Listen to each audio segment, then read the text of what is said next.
पीठ पेरून ढोबळी मिरचीची भाजीसाठी इथे भांड्यामध्ये मी तेल तापत ठेवलेलं आहे फोडणीसाठी. त्याच्यामध्ये आपल्याला राई, जिरे, हिंग,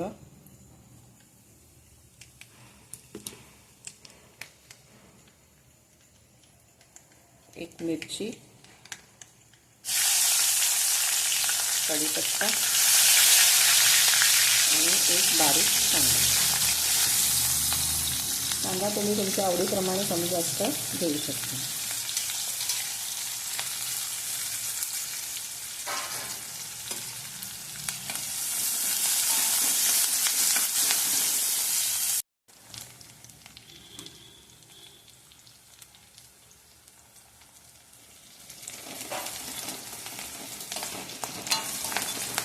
कांदा छान खरपूस गुलाबी झाला की त्यात आपण आता मसाले टाकूया. हळद, आता आपण मिरची टाकलेली आहे त्या अंदाजाने लाल तिखट टाकायचं आहे. धणे जिरे पावडर,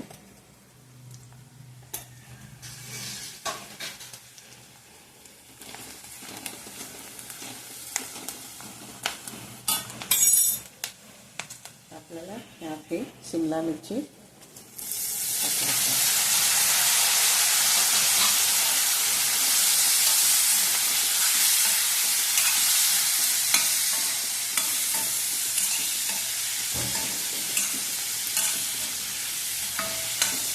मसाले पूर्ण चांगले भाजीला लागले की मीडियम गॅस किंवा अगदी स्लो गॅस करून आपल्याला भाजी शिजू द्यायची आहे.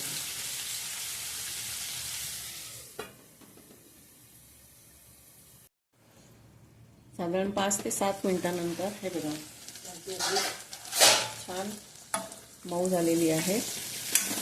मसाला छान शिजलेला आहे. हे बघा त्याच्यामध्ये आपल्याला मीठ टाकायचे.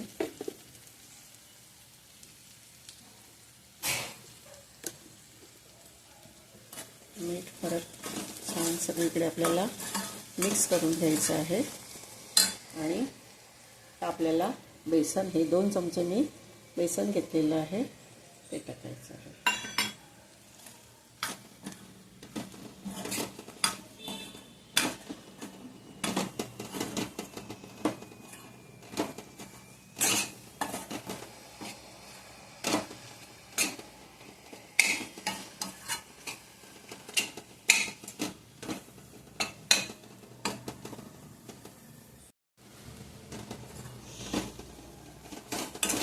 ह्याच्यावर थोडंसं आपल्याला फक्त पाणी असं शिंपडायचं आहे जेणेकरून बेसन छान शिजेल. आणि आत्ताच आपल्याला याच्यावर कोथिंबीर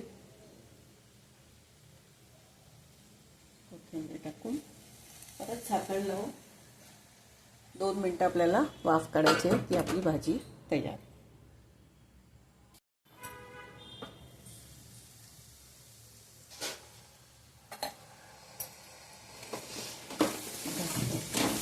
मस्तपैकी खमंग भाजीचा सुगंध दरवळतोय. भाजी आपली भाकरी पोळी बरोबर चविष्ट भाजी तयार. रेसिपी आवडली तर लाईक शेअर करायला विसरू नका, कमेंट करायला विसरू नका. आणि चॅनल अजूनही सबस्क्राईब केलं नसेल तर प्लीज सबस्क्राईब करा. असेच मस्त खा, स्वस्त राहा. धन्यवाद.